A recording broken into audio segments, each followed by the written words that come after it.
3 true stories. 3 nights I still can't sleep through without checking the locks. If you think horror is only a movie trope, wait until you hear what actually happened to me. These are all true. I was the one who lived them, or stood in the room afterward holding the evidence in my hands. If you love true horror, like and subscribe. Here's the first story. I was 19, and I had finally convinced myself adulthood would arrive if I could just afford a place with my own front door. It was small, way smaller than the Instagram apartments I'd scrolled through, but it was mine. The kitchen light took a second to warm up. The heater rattled like a small animal in the vents. The living room had this cheap clock that glowed green at night. I remember the thrill of standing in the empty apartment with a pizza box on the floor and a mattress on the bed, feeling like I'd crossed some invisible line. Sammy crashed with me that first month. She was the kind of friend who fell asleep to true crime podcasts and left the lights on. We had a few beers, laughed too loud, and when she passed out on the couch, I thought nothing of it. I was happy in that stupid, scared straight where you are, when everything is finally your responsibility.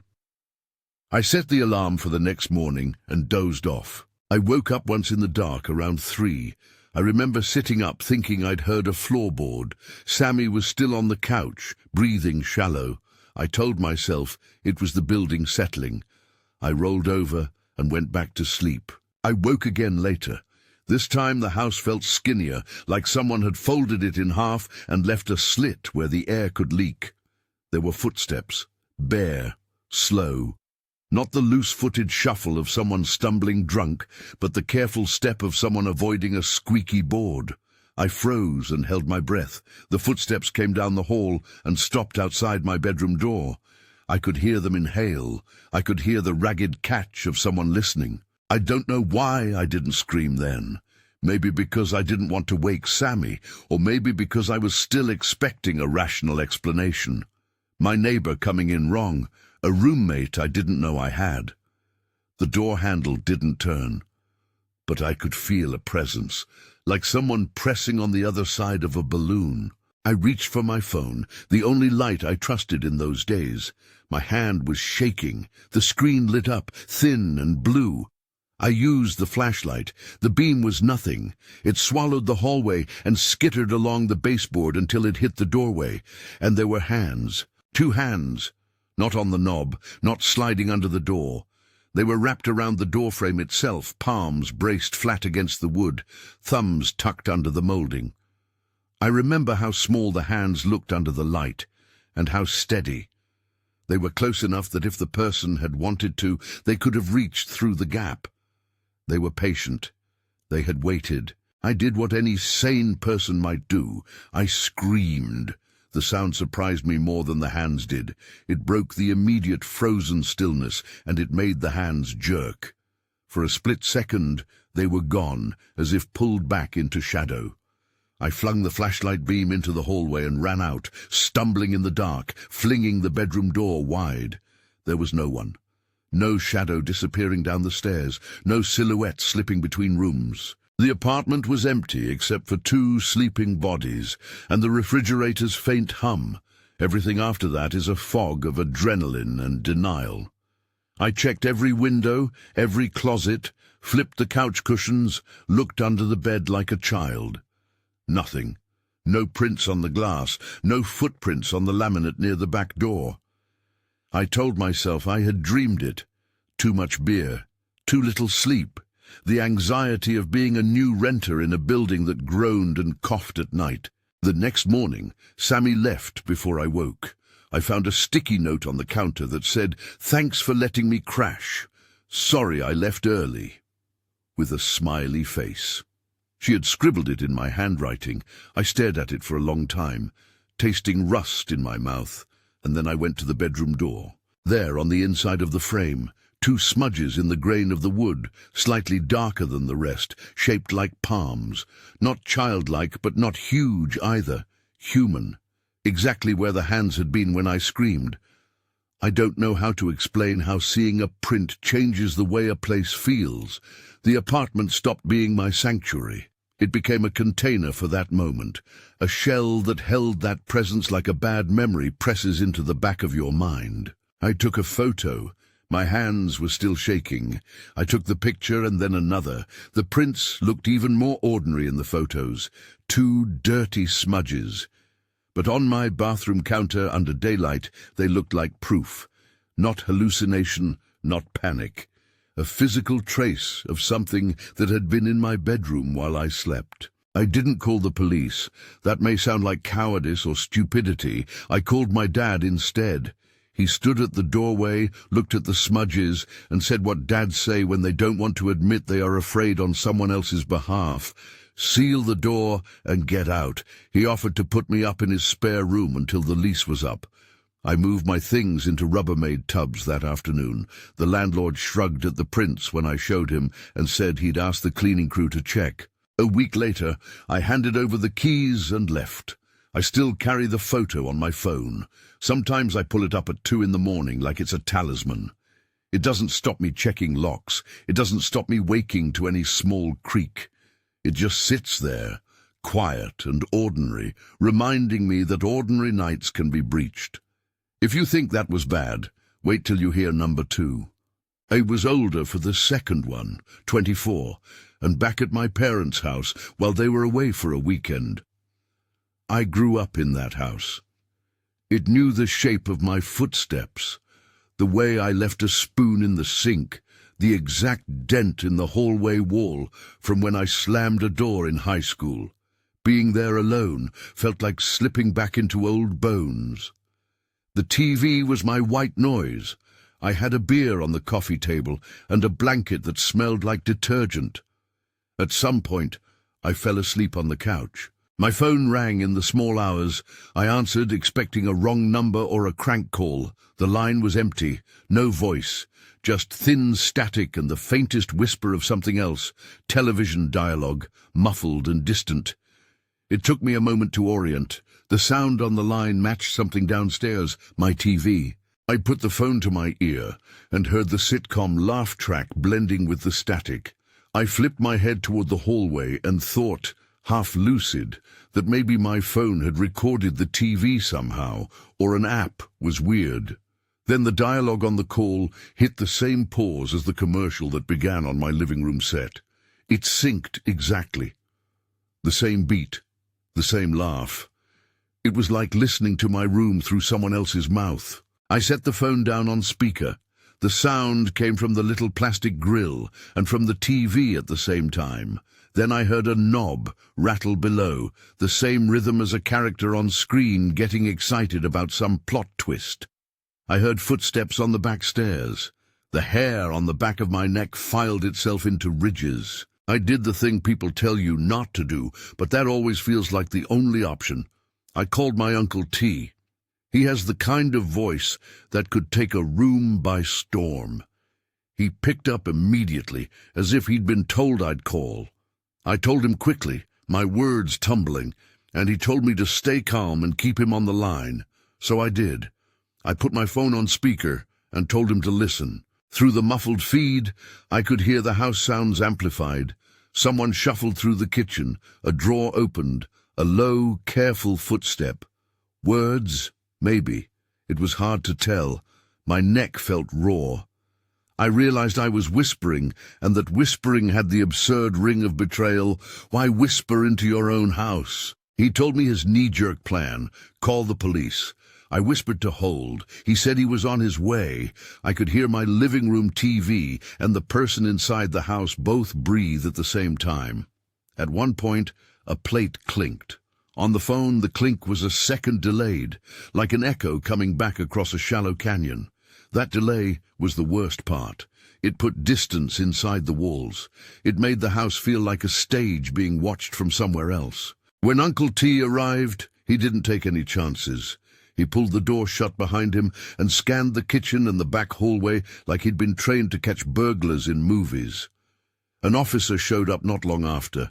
Someone had called from a neighbor's apartment because they'd seen lights and a car idling. The police looked at the back window in the kitchen and said that it had been ajar.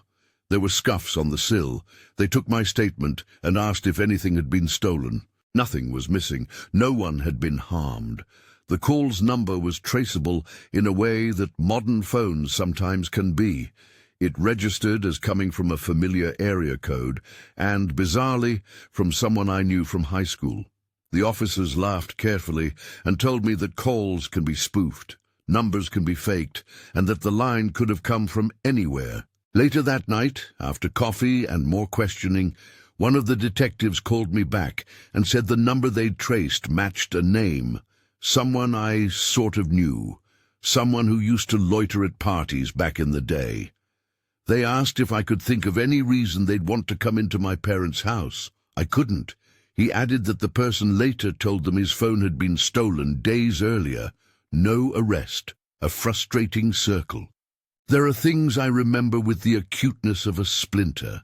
The smell of lemon cleaner in the kitchen that morning. The way the detective's pen tapped his pad when he said "stolen" like it was an afterthought.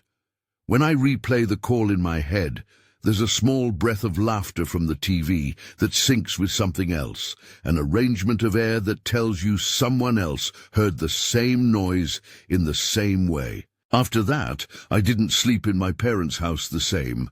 I crashed at Uncle T's for a while. I doubled the locks and installed a camera at the back door, the kind that chirps when someone walks by. People suggested it might have been a prank, a person who intended to scare but nothing more.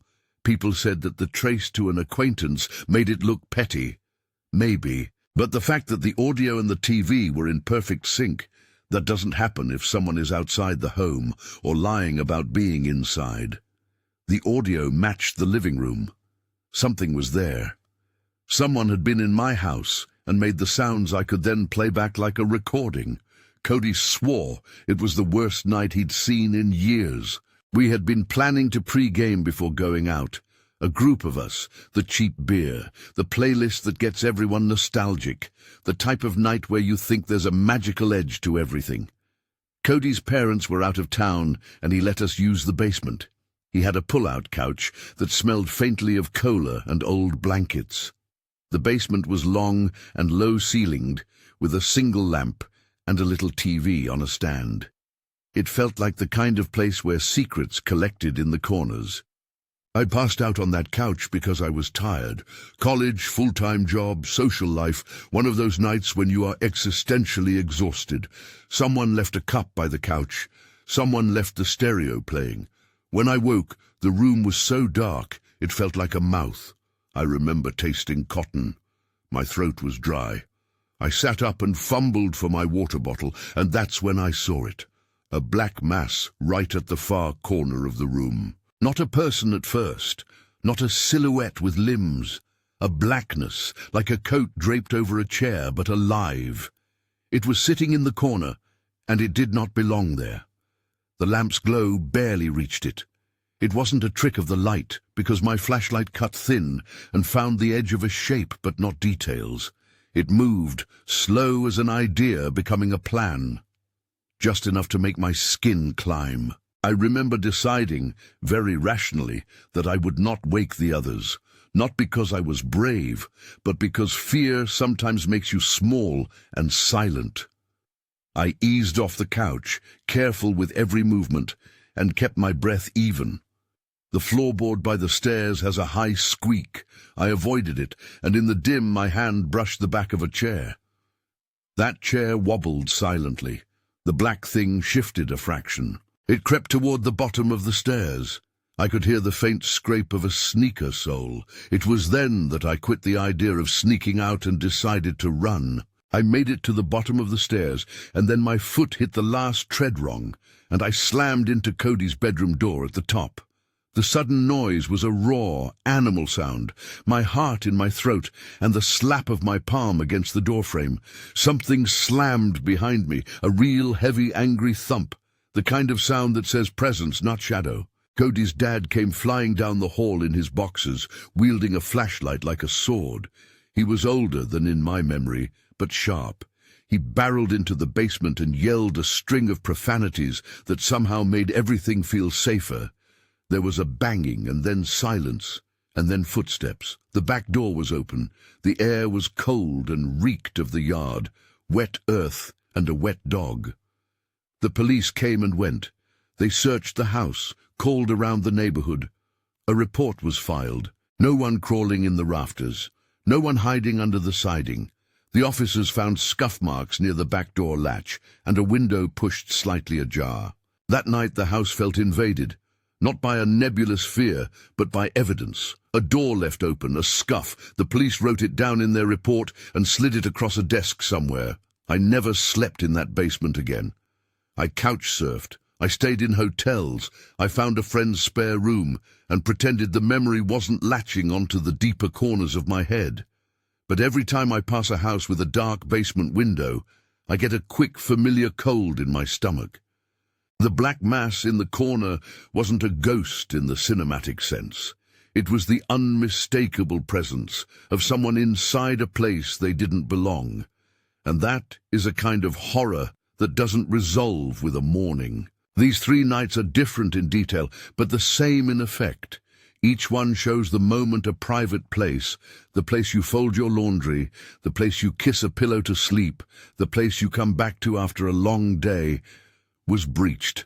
A hand on a doorframe, a voice on a line that echoes your TV, a shadow at the bottom of the stairs. The house becomes a museum of those moments. You can move out, change locks, install cameras. Those things help. They don't unmake the memory. I know how this sounds when I say it out loud. Paranoid, melodramatic, the kind of story you tell at a party to get a shiver out of people. I wish it was that simple. But I can still feel the heat of that first scream in the apartment.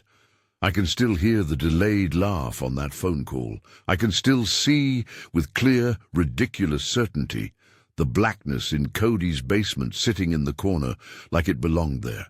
There are physical things I kept. A photo on my phone, a police report number, a memory of a scuff mark that make it harder to chalk any of it up to imagination. What terrifies me isn't that some unknown person was inside my home. It's the intimacy of it. It's that someone could cross the threshold and leave no immediate trace you could point to, but later your hand finds the outline of another person's palms on a frame. It's that sound on the line could be perfectly synced to the sitcom I was watching, as if my home had an echo channel someone else had figured out how to tune into. It's that the basements and back doors and cheap clocks of ordinary life suddenly became instruments that amplified how exposed I was. None of these stories ended with dramatic confrontations or arrests. There isn't a satisfying resolution where the villain is caught and the narrator sleeps peacefully ever after. There were police reports. There were traces, prints, an open window, a number that led to an acquaintance who claimed his phone had been stolen. There were practical changes. I moved out of the apartment, stayed elsewhere for a while after the caller incident, never set foot in Cody's basement alone again. But the inside-out feeling of violation lingers. It changes how you feel in your own space. You stop assuming the sound of a clock is benign. You flinch at the creak of a stair. You might ask what I learned. Maybe that doors are not just wood and paint, but boundaries that can be tested. Maybe that proof matters. Photos, reports, a witness. Maybe that the mind will invent explanations when you need them, and the truth will often sit ugly and unresolved in between. So here's a small thing to think about before you turn off the lights tonight. The strangest part of being invaded is how ordinary everything looks the next morning. The smudge of a palm looks like a smudge. An open window looks like a gust of wind. A TV sound on a call looks like interference, but when you stitch those ordinary things together, they form the outline of an intrusion. It's the pattern more than the single event that haunts you. If these kept you up tonight, share which one freaked you out most in the comments, and subscribe for more true terror. And if you go to bed after this, maybe leave the hallway light on. Maybe check the locks once more. Maybe keep your phone on the nightstand. Maybe don't laugh. Just check, because there are ordinary nights, and then there are nights that prove how thin the line is between safety and silence. Which would you rather be, vigilant and awake, or ignorant and vulnerable? The answer becomes harder when you feel the weight of somebody else's hands where you once rested yours.